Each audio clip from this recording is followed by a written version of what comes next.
should be. That is Article 81 and Article 86 of the Constitution. In summary, they say that the election should be by secret ballot, it should be free and fair, should be transparent, accurate, verifiable. Those are the kind of terms it uses. So it establishes those principles. And basically, the courts have come up with 2 tests to determine whether an election meets the constitutional standard.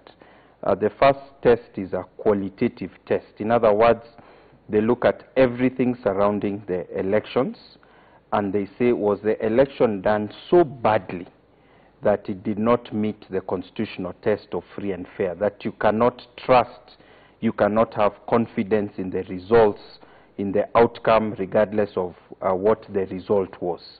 So for the qualitative test, you need to show substantial irregularities. The court has said that the burden of proof is on the petitioner and that it is a high burden of proof to show a pattern that is widespread of irregularities. And the court has brought to bear Section 83 of the Elections Act, which says that there could be irregularities in the course of an election, but those irregularities will not be used to nullify an election unless they are shown to have affected the outcome or the result. The second test that the court uses is what is called the quantitative test. And put it simply is this. There is a number of votes that the winner has been given. There is a number of votes that the challenger has been given. The difference is 1.4 million.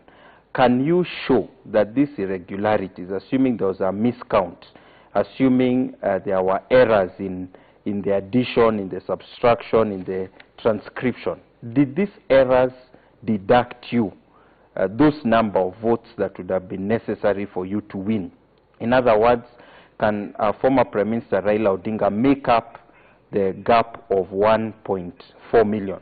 Or differently, can the votes that have been given to Uhuru be deducted to such an extent that it goes below 50% just plus following 1? From what you're saying, the NASA team that this says that this election was so flawed that it does not matter who really won because already it is a compromised election.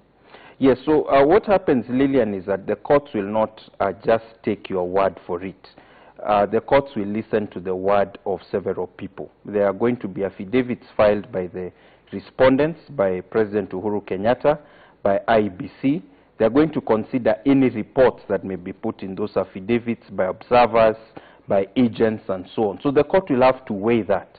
And when the court does that, this is a practice across the world. The court tends to consider, even when determining the qualitative test, the court tends to consider the quantitative issues. And you're talking about affidavits. We have to bear in mind that the court now has to listen to oral submissions. They have to read replying affidavits from the respondents, from the IBC, from Uhuru Kenyatta, within 14 days. And we have 7 judges who have been tasked to do this. Is this sufficient time? I think we have seen during the process of dispute resolution on political party nominations that the courts have gone the extra mile to work until almost midnight, from as early as 7 in the morning, to work on weekends, to deliver justice. They have been able to hear cases and give judgments within 2 days, 3 days, and so on. We have the experience of the 2013 presidential election petition. We know the court can do it. We also know that the Supreme Court would prefer if they had a bit longer period. And in fact, they had proposed after the experience of 2013 that there should be a constitutional amendment to increase the period of the petition to 28 days from 14 days. But because that was not done, I think they are prepared to give justice within the 14 days. Yeah, but we're also looking at the workload. We are hearing about 25,000 pages, and you know the questions around the workload and the timeline as well, and the technology as well. Looking at this time frame and the fact that there's implications surrounding the workload and the number of judges that have been also been appointed to handle this, and the fact that they're not experts in terms of, for instance, the fact that there's allegations, technical issues on hacking, the fact that we don't have handwriting experts who can verify allegations on the up to 40 forms that were signed by one person. Let me answer, because those are several matters. Okay, let's begin. Yes. Let's begin first of all with the 25,000 pages, the workload surrounding that, whether the time is sufficient. Lillian, when I joined law school many years back, I remember one of my big concerns is I used to see law students walking around with very thick books for each subject, and I used to fear, will I have to read everything in those books to pass the exam? And very early on, as a law student, I discovered that most of those books are for reference purposes. You don't need to read them word for word. You need to get the idea. So the truth is that NASA has filed, or Raila Odinga, as a ODM presidential candidate, has filed a petition of 25,000 pages. But when you break it down, you will discover that more than 24,000 pages, at least from what I have heard, is just the Form 34As, the Form 34Bs. Don't forget that NASA says that they have analyzed 25,000 Form 34As. Those were the ones from the polling stations, or 40,000 polling stations. Even if you just annex those ones, which they have, I have heard, that would be 24,000. So really the core content in what they have submitted, which is the petition of about maybe 20 pages, the affidavits, there are about 15 or 16 of them, each maybe 10, 15 pages, would not pass 300 pages in my view. And I think it is something that a judge can review. They have the experience, they have the ability to go through this evidence very rapidly. They are already doing it, beginning from, I imagine, today. They have already been given digital copies of the affidavits of the petitioner, of Raila Odinga. When the respondent, that is Uhuru Kenyatta and IBC, file their responses, after 4 days, the judges again will start reviewing them, so that by the time they go to court for the actual submissions, they'll be pretty well informed. Let's talk about the pressure on the judges, Charles. Just going back to 2013, when the Supreme Court was heavily criticized, you know, word was that their decision was more, their ruling was more political than legal. So the pressure on the judges now as a result of what happened in 2013 and how that might impact their ruling this time around. I think the judges will have to do a good job, probably a better job, because as the Supreme Court grows, they want to improve on their jurisprudence. It's only natural. One of the critical questions they'll have to determine amongst themselves is whether to reserve the judgment for later. You remember in 2013, after a much-awaited period of maybe 2 days, the judges came and read a very terse ruling or verdict of just a few words, saying that they had disallowed certain petitions, they had allowed a certain petition, and they said reasons later. So of course there was a sense of the country not knowing what is the reasoning.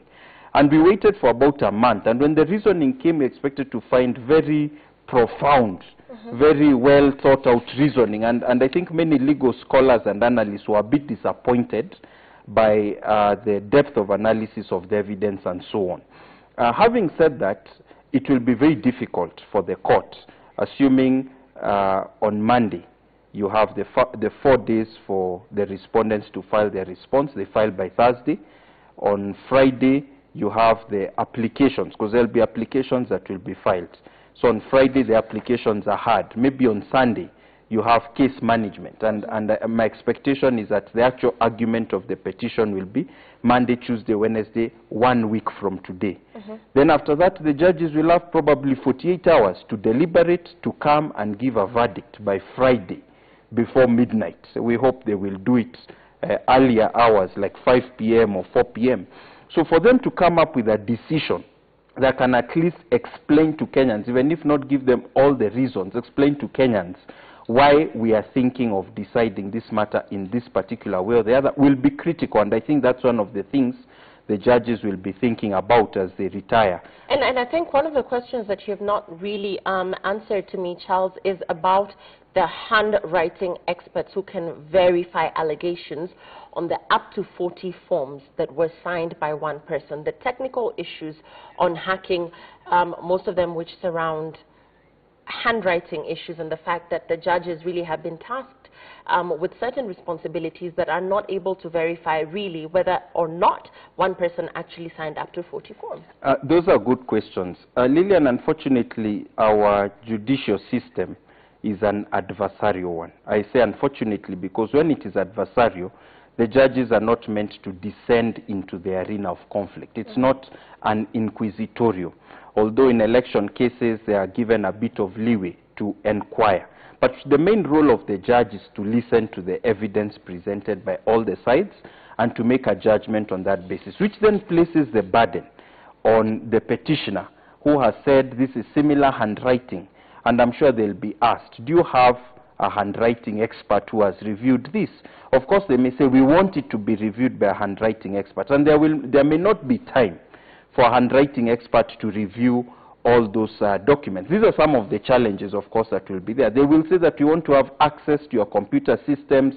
We want an information systems auditor to do a full audit. It's very difficult to do an audit within 5, 6, 7 days before the hearing of the petition starts. And that is why it is very crucial for the petitioner when bringing evidence to try and get all the experts on his side to do this work in advance. So they should have a handwriting expert and so on. And final question, we're closing now. Very briefly, should the verdict go in favor of the petitioner? Because we're really focusing a lot on the petition. But should the verdict go in favor of the petitioner, then what? If the petitioner wins, then according to the Constitution, there has to be a rerun.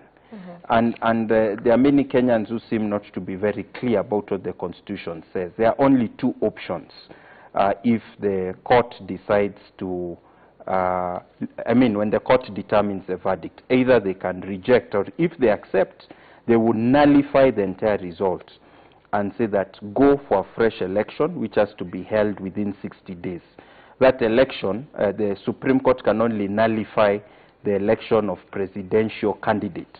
If they make findings in the course of nullifying that election that affect other elections, then it will be up to other electoral courts, that is other high court judges, court of appeal judges, to then implement the observations of the Supreme Court to the other races, the other 5 ballot races. So for the Supreme Court, they can only declare the presidential election invalid, and if they do so, all 8 candidates who took part in the election on 8th of August then will go back to the ballot, will go through the process. But it will not affect the other elective positions. The Supreme Court does not have the constitutional role to affect the other 5.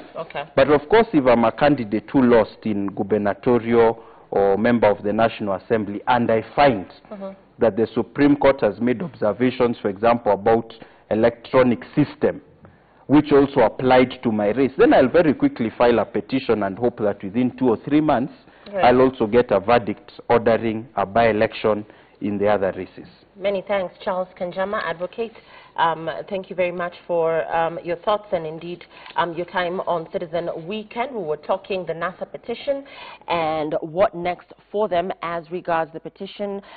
They want NASA leader, the NASA leader wants President Uhuru Kenyatta's re-election nullified and a fresh poll ordered within 60 days. Thank you for your time. Lawyers for